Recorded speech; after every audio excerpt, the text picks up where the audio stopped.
15,000 രൂപ ശമ്പളക്കാരി എങ്ങനെ 1,20,000 രൂപയുടെ സമ്പാദ്യം ഉണ്ടാക്കി? പിശുക്കി ജീവിക്കണം എന്നല്ല പറഞ്ഞത്. പെട്ടെന്നൊരു ഡ്രാസ്റ്റിക് ചേഞ്ച് വേണ്ട. ഫസ്റ്റ് മാസം തന്നെ പോയിട്ട് ബൈക്കിന് ലോൺ എടുക്കണ്ട. 2,000 രൂപ സേവ് ചേർന്നു.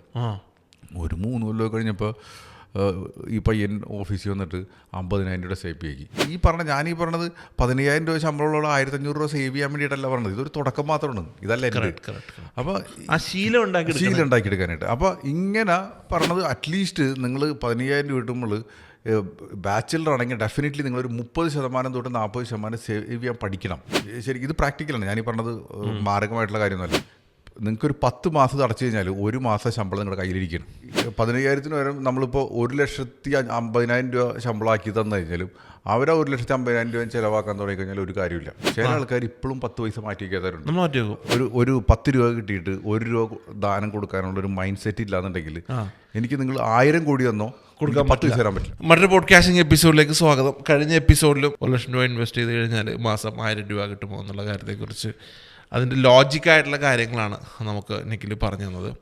അപ്പോൾ ഇന്നത്തെ ഒരു സബ്ജക്റ്റ് 15,000 രൂപ ശമ്പളക്കാരി എങ്ങനെ 1,20,000 രൂപയുടെ സമ്പാദ്യം ഉണ്ടാക്കി.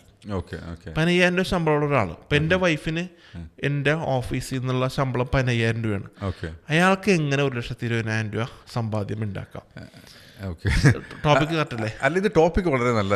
ഇതിലെ സത്യം പറഞ്ഞാൽ എത്ര രൂപ കിട്ടുന്നു എന്നുള്ളതല്ല വിഷയം, എത്ര രൂപ സേവ് ചെയ്യുന്നുള്ളതാണ് വിഷയം. അല്ലെങ്കിൽ എത്ര രൂപ സ്പെൻഡ് ചെയ്യുന്നു എന്നുള്ളതാണ് നമ്മുടെ ഏറ്റവും വലിയൊരു കാര്യം പറഞ്ഞു കഴിഞ്ഞാൽ. അതായത് എനിക്ക് മനസ്സിലായില്ല. ഇപ്പോൾ 15,000 രൂപ കിട്ടിയെന്ന് പറഞ്ഞിട്ട് ആ 15,000 രൂപ മൊത്തം ചിലവാക്കി തരണമെങ്കിൽ ഒരു അർത്ഥമില്ല. ഈവൻ 15,000 വരെ നമ്മളിപ്പോൾ 1,50,000 രൂപ ശമ്പളമാക്കി തന്നു കഴിഞ്ഞാലും അവരാ 1,50,000 രൂപ ചിലവാക്കാൻ തുടങ്ങി കഴിഞ്ഞാൽ ഒരു കാര്യമില്ല. അപ്പോൾ പലപ്പോഴും പലരും 15,000 രൂപ കിട്ടുന്ന ആൾക്കാരുടെ ഒരു സ്വപ്നമായിരിക്കും ഒരു 50,000 അല്ലെങ്കിൽ ഒരു 30,000 രൂപ ശമ്പളം കിട്ടി എൻ്റെ ജീവിതം രക്ഷപ്പെട്ടെന്ന് പറഞ്ഞിട്ട്. പക്ഷെ അവർക്ക് ആ 30,000 രൂപ എത്തിക്കഴിഞ്ഞാൽ ആ 30,000 രൂപ ചിലവാക്കാൻ അവർക്ക് പഠിക്കാൻ പറ്റും. 30,000 കിട്ടുന്നവരും ചിലവാക്കാൻ പഠിക്കും. ഇവർ കണ്ടിന്യൂസ് ആയിട്ട് ചിലവാക്കി പോകണം. ഇപ്പോൾ നമ്മൾ പണ്ട് ഇങ്ങനെ നമ്മൾ കേട്ടിട്ടില്ലേ, ഇപ്പോൾ ഈ ദാനം കൊടുക്കാനായിട്ട് നമ്മൾ പറയും എൻ്റെ അടുത്തൊരു ഞാൻ കോടീശ്വരനാവട്ടെ എന്നിട്ട് ദാനം കൊടുക്കാന്നുള്ളത് നടക്കണ കേസല്ല. കാരണം എനിക്കിപ്പോൾ ഒരു 10 രൂപ കിട്ടിയിട്ട് 1 രൂപ ദാനം കൊടുക്കാനുള്ളൊരു മൈൻഡ് സെറ്റ് ഇല്ലാന്നുണ്ടെങ്കിൽ എനിക്ക് നിങ്ങൾ 1000 കോടി തന്നോ കൊടുക്കാൻ 10 പൈസ തരാൻ പറ്റില്ല. ശരിയാണ്, കറക്റ്റ്. അത് ഈ സെയിം സാധനത്തിനുണ്ട് സേവ് ചെയ്യണത്തിലും. ഇപ്പോൾ പല ആൾക്കാർക്കും ഇപ്പോൾ ഇബാദ് ഇപ്പോൾ ബിസിനസ് നടത്തിക്കൊണ്ടിരിക്കണം. പക്ഷേ ഇബാദ് ഫസ്റ്റ് നിങ്ങൾ ഈ ഷൂട്ടിംഗ് ഒക്കെ തുടങ്ങിയ ടൈമിൽ പൈസ ഉണ്ടാക്കാൻ തുടങ്ങിയ ഫസ്റ്റ് മാസം എത്ര രൂപ സേവ് ചെയ്തിട്ട് സമ്പാദിച്ചിട്ടുണ്ടെന്ന് ചോദിക്കണമെങ്കിൽ ചിലപ്പോൾ ഒരു എത്ര രൂപയായിരിക്കും ഫസ്റ്റത്തെ നിങ്ങളുടെ വരുമാനം? ഫസ്റ്റ് മാസം എൻ്റെ ആദ്യത്തെ വരുമാനം 15,000 രൂപ വരുന്നത്. 15,000 രൂപ. ഈ 15,000 രൂപയാണ് നിങ്ങൾക്ക് കിട്ടിയിരുന്നത്. 1,500 രൂപ മാറ്റി വെക്കുമായിരുന്നു. 1,500 രൂപ പറ്റും. അത് നല്ല സ്വഭാവം. പക്ഷെ എൻ്റെ ചോദ്യത്തിലേ ഉള്ളൂ, ഇപ്പം എത്ര രൂപ ശമ്പളം കിട്ടുന്നുണ്ട്? ഇപ്പോൾ മാസം പറയണ്ട, എന്നാലും ഒരു 10 ടൈംസ് ആയിട്ടില്ലേ മിനിമം? 10 ടൈംസ് ആയിട്ടില്ലേ? 10 ടൈംസ് ആയിട്ടുണ്ട്. എന്ന് വെച്ചാൽ ഇത്ര ടൈമിനുള്ളിൽ നിങ്ങൾ 10 ടൈംസ് നിങ്ങൾ സമ്പാദിക്കാൻ തുടങ്ങി. ഇതേമാതിരിയാണ് എല്ലാ ആൾക്കാരുടെയും അവസ്ഥ പറഞ്ഞത്. ചില ആൾക്കാർക്ക് 5,000 രൂപയിൽ തുടങ്ങി ഇപ്പോൾ 1,00,000 രൂപയിലൊക്കെ അവർ നിൽക്കുന്നുണ്ട്. എന്ന് വെച്ചാൽ 20 ടൈംസ് ആയി അവർ. എന്നിട്ടും നിങ്ങൾ പറഞ്ഞ് 10% മാറ്റി വെച്ചിരുന്നു പറഞ്ഞു. ചില ആൾക്കാർ ഇപ്പോഴും 10 പൈസ മാറ്റി വയ്ക്കാത്തവരുണ്ട്. മാറ്റി വെക്കും. നമ്മളെങ്ങനെ കാണുക വെച്ചാൽ ഇപ്പം ഞാൻ ചെയ്യുന്ന ഒരു സമ്പാദ്യശീലം പറയട്ടെ. ഞാനൊരു നിങ്ങളുടെ അടുത്ത് SIP ഉണ്ട്. എനിക്ക് കുറച്ച് SIPയിലേക്ക് മാറ്റും. കുറച്ച് വീട്ടിൻ്റെ ആവശ്യത്തിന് വേണ്ടി ഒരു ഫണ്ട് മാറ്റി വെക്കും. പിന്നെ ഓഫീസ് ഒരു 6 മാസത്തേക്ക് കൊണ്ടൊരു റിസർവ് ഫണ്ട് നമ്മുടെ അടുത്ത് ഉണ്ടാവും. വീഡിയോ കണ്ടതിൻ്റെ ഗുണമുണ്ട്. ഞാൻ റിസർവ് ഫണ്ട് നമ്മുടെ അടുത്ത് ഉണ്ടാവും. പിന്നെ നമ്മൾ നോക്കി കൈകാര്യം ചെയ്യും. വെച്ചാൽ ഇപ്പോൾ കഴിഞ്ഞ മാസം എനിക്ക് ചിലവ് ഒരു 5,000 രൂപയാണെന്നുണ്ടെങ്കിൽ അടുത്ത മാസം എൻ്റെ വരുമാനം എത്രയാണെന്ന് നോക്കും. അപ്പോൾ അതിനനുസരിച്ച് കൈകാര്യം ചെയ്യും. ഇപ്പം ഈ മാസം ഞാനൊരു ഷർട്ട് എടുത്താൽ അടുത്ത മാസം എനിക്ക് ഷർട്ട് എടുക്കാൻ പറ്റുമെങ്കിൽ ഞാൻ എടുക്കും. അപ്പോൾ എനിക്ക് എപ്പോഴും അപ്പോൾ എൻ്റെ ഫണ്ടുകൾ അവിടെ ഉണ്ടാവും. ഇപ്പോൾ മനുഷ്യനല്ല, എന്തെങ്കിലും അസുഖം വന്നു കഴിഞ്ഞാലോ അല്ലെങ്കിൽ എന്തെങ്കിലും ഒരു യാത്ര പോകണം, ആ ഫണ്ട് കൈകാര്യം ചെയ്തിട്ട്. എൻ്റെ ലൈഫിൽ ഏറ്റവും ഒരു ബ്ലെസ്സിങ് എന്നറിയോ, ഞാൻ എൻ്റെ പൊന്നിനെങ്കിൽ ഞാൻ ആരോട് കടം മേടിക്കാൻ പോയിട്ടില്ല. വല്ലാഹി എൻ്റെ ഉമ്മ എപ്പോഴും പറഞ്ഞ സ്വഭാവം, ഒരാളോടും 5 പൈസ പോയിട്ട് എനിക്കൊരു 10 രൂപ തരുമോ എന്നുള്ള കാര്യം ചെയ്യരുത്. പിന്നെ നിങ്ങൾ പറഞ്ഞ പോലെ 1000 കിട്ടിയിട്ട് കൊടുക്കാമെന്നല്ല, 10 1 കൊടുക്കാൻ പഠിക്കണം. അത് കൊടുക്കാം. അത് നമുക്ക് ഇപ്പം നമ്മളിപ്പോൾ ഈ ദാനം കൊടുക്കണം വിട്ടേക്ക്. അത് എല്ലാവരും അവനവന് ഇഷ്ടമുണ്ടെങ്കിൽ കൊടുത്താൽ മതി. തീർച്ചയായിട്ടും അത് അവനവൻ്റെ സുഖമാണ്.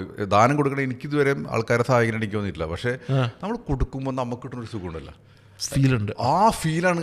അല്ലാണ്ട് കൊടുത്തിട്ട് ആൾക്ക് നന്ദി ഉണ്ടാവുന്ന ഇതൊന്നും നമ്മുടെ കൺസേണേ അല്ല. അല്ല നമ്മുടെ ഫീലിങ്സ് നമ്മുടെ സത്യം പറഞ്ഞാൽ എൻ്റെ സ്വാർത്ഥതയാണത്. കാരണം എനിക്ക് ആ സുഖം കിട്ടാൻ വേണ്ടിയിട്ടാണ് കൊടുക്കുന്നത്. അത് ഞാൻ ദാനമായിട്ടും കാണുന്നില്ല. ഇത് നമുക്കൊരു ഒരു എന്തെങ്കിലും കൊടുക്കുന്ന സമയത്ത് നമുക്ക് കിട്ടുന്ന ഒരു സുഖമുണ്ടല്ലോ, അതൊരു ഒരു ഗംഭീര സാധനം. അത് കൊടുത്താലേ കിട്ടൂ, അത് കൊടുത്താലേ കിട്ടുള്ളൂ. അത് വേറെ. അപ്പോൾ നമ്മളിപ്പോൾ ഈ കാര്യത്തിലേക്ക് വരണമെന്നുണ്ടെങ്കിൽ നമ്മളിപ്പോൾ ഈ 15,000 രൂപ ശമ്പളം കിട്ടുന്ന ആൾക്കാർക്ക്, പല ആൾക്കാർക്കും ശരിക്കും പറഞ്ഞാൽ 15,000 രൂപ ശമ്പളം. ഇപ്പം ഞാനീ പറഞ്ഞ കേസ് വെച്ചാൽ എൻ്റെ ഓഫീസിലത്തെ ഉണ്ടായ കുട്ടികളുടെ കേസാണ് ഞാനീ പറഞ്ഞത്. അതേമാതിരി എൻ്റെ വീട്ടിൽ വന്നിരുന്ന ചേച്ചിയുടെ കാര്യമൊക്കെയാണ് ഞങ്ങൾ അതിൽ ഞാൻ ഡിസ്കസ് ചെയ്തിട്ടുള്ളത്. നമ്മളെല്ലാ പിള്ളേരും എല്ലാ ഈ ഫ്രഷേഴ്സും പോക്കറ്റ് മണി എന്നാണ് ശരിക്കും പറഞ്ഞു കഴിഞ്ഞാൽ ശമ്പളത്തിലേക്ക് മാറുന്നത്. അപ്പോൾ ചിലപ്പോൾ ചില ആൾക്കാർക്ക് 5 ടൈംസ് ആയിരിക്കും, ചിലപ്പോൾ 10 ടൈംസ് ഒക്കെ ആയിരിക്കും പോക്കറ്റ് മണിന്ന് ശരിക്കും ശമ്പളം വരുന്നത്. അതനുസരിച്ച് നമ്മുടെ ജീവിത ശൈലിയിൽ മാറ്റങ്ങൾ വരുത്തേണ്ട കാര്യമില്ല. നമ്മൾ പണ്ടത്തെ പോലെ തന്നെ ജീവിക്കുക എന്ന് വെച്ചാൽ പിശുക്കി ജീവിക്കണം എന്നല്ല പറഞ്ഞത്. പെട്ടെന്നൊരു ഡ്രാസ്റ്റിക് ചേഞ്ച് വേണ്ട. ഫസ്റ്റ് മാസം തന്നെ പോയിട്ട് ബൈക്കിന് ലോൺ എടുക്കണ്ട, ഫസ്റ്റ് മാസം തന്നെ പോയിട്ട് കാറിന് ലോൺ എടുക്കണ്ട. അതൊക്കെ ഒന്ന് കുറച്ച് ഡിലേ ചെയ്യും. ആദ്യം കുറച്ചൊരു റിസർവ് ഫണ്ടൊക്കെ ഉണ്ടായിട്ട് നമ്മളിത് ചെയ്യാൻ നോക്കിയാൽ മതി. അപ്പോൾ ഫസ്റ്റ് തന്നെ നമ്മൾ ഒരിക്കലും ഒരു കമ്മിറ്റ്മെൻറ്റിലേക്ക് പോകരുത്. ഇപ്പോൾ നമ്മുടെ നാട്ടിൽ പലപ്പോഴും സംഭവിക്കുന്ന കാര്യം വെച്ചാൽ ഇപ്പോൾ 15,000 രൂപ ശമ്പളമുള്ളവന് വലിയ ഇതിന് പോകില്ല. പക്ഷേ എന്നാലും 15,000 രൂപ കിട്ടാൻ തുടങ്ങുമ്പോൾ ഇയാൾ ചിലപ്പോൾ ഒരു ബൈക്ക് ലോൺ എടുക്കും, അല്ലെങ്കിൽ ഒരു 4 കുറിയിൽ ചേരും. എന്നിട്ട് കുറി വിളിച്ചിട്ട് വീട്ടിലെ എന്തെങ്കിലും കടങ്ങളോ ബാധ്യതകളോ എല്ലാം തീർക്കും. അപ്പോൾ കുറി എന്ന് വിളിച്ചു പിറ്റേ ദിവസം തുടങ്ങിയിട്ട് അത് ലോണായിട്ട് മാറി. അപ്പോൾ പിന്നെ അവൻ ഈ അടുത്ത 5 കൊല്ലം ഈ കുറി അടച്ചു കഴിയുമ്പോഴേക്കും ഇവൻ ശരിക്കും പറഞ്ഞ ഒരു ലോൺ അടച്ച അവശത മാറിയാണ്. അപ്പോൾ അവന് ഒരു ഹാബിറ്റ് കിട്ടി, എനിക്ക് കട കൊടുത്താലേ ജീവിക്കാൻ പറ്റുള്ളൂ. ആ മനസ്ഥിതി അവർ വന്നു. അപ്പോൾ ഈ പറഞ്ഞ ആൾക്ക് 15,000 രൂപ ശമ്പളം കിട്ടുമ്പോൾ മിക്ക ആൾക്കാരും 5,000 രൂപ പോക്കറ്റ് മണിയിൽ ജീവിച്ചിരുന്ന ആൾക്കാരായിരിക്കും. അപ്പോൾ ലൈഫ് സ്റ്റൈൽ മാറ്റണതിന് പകരം വേണമെങ്കിൽ ഒരു 7,500 രൂപയിലേക്ക് ആക്കിക്കോ. കുറച്ചുകൂടി മാന്യമായിട്ട് ഒരു 7,500 രൂപയ്ക്ക് ചിലവാക്കിക്കോ. ബാക്കി 7,500 രൂപ നിങ്ങൾ സേവ് ചെയ്യാൻ പഠിക്കുക. ഈ പറഞ്ഞത് അറ്റ്ലീസ്റ്റ് നിങ്ങൾ 15,000 രൂപ കിട്ടുമ്പോൾ ബാച്ചിലർ ആണെങ്കിൽ ഡെഫിനറ്റ്ലി നിങ്ങളൊരു 30% തൊട്ട് 40% സേവ് ചെയ്യാൻ പഠിക്കണം. അത് പറ്റും. ശരി, ഇത് പ്രാക്ടിക്കലാണ്. ഞാനീ പറഞ്ഞത് മാരകമായിട്ടുള്ള കാര്യമൊന്നുമല്ല. ഇനി ഇപ്പോൾ ഈ കേട്ടുകൊണ്ടിരിക്കണവർ ഒരു 10 വർഷം ജോലിയാണ് ഇതുവരെ സമ്പാദിക്കാത്ത ആൾക്കാരാണെന്നുണ്ടെങ്കിൽ ഇന്ന് തുടങ്ങും 10% സേവ് ചെയ്യാനായിട്ട്. 10% എന്ന് വെച്ചാൽ ഇത്രേ ഉള്ളൂ. നിങ്ങളുടെ എംപ്ലോയർ വിളിച്ച് പറയുന്നത് അടുത്ത മാസത്തോട് നിങ്ങളുടെ ശമ്പളം 10% കട്ട് ചെയ്യേണ്ടെന്ന് പറയുന്നത്. നിങ്ങൾക്ക് എന്തെങ്കിലും പറയാൻ പറ്റുമോ? ഒന്നും ചെയ്യാൻ പറ്റില്ല. മിണ്ടാണ്ട് ശരിയിട്ടാ സാറേ എന്ന് പറഞ്ഞാൽ മതി എന്ന് നമ്മൾ പറയാൻ പറ്റുള്ളൂ. ഇതേമാതിരി ആ 10% എടുത്തിട്ട് നിങ്ങൾ നേരെ ഓട്ടോമാറ്റിക്കലി ഒരു SIP ചേർന്ന് നോക്കി. നിങ്ങൾക്കൊരു 10 മാസം അടച്ചു കഴിഞ്ഞാൽ 1 മാസം ശമ്പളം നിങ്ങളുടെ കയ്യിലിരിക്കണം.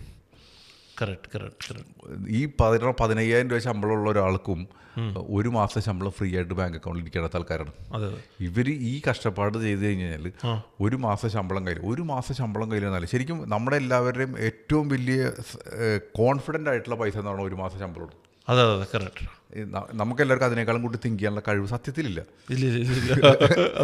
ഇപ്പം എന്നെ സംബന്ധിച്ച് ഒറ്റടിക്ക് പറഞ്ഞു കഴിഞ്ഞാൽ എനിക്ക് നിങ്ങളോട് കമ്മിറ്റ് ചെയ്യാൻ പറഞ്ഞ ഒരു പൈസ എന്ന് പറഞ്ഞാൽ എൻ്റെ 1 മാസം ശമ്പളമാണ്. അതിനേക്കാളും കൂടി പറയാനുള്ള സത്യത്തിൽ കാര്യം എനിക്കില്ല.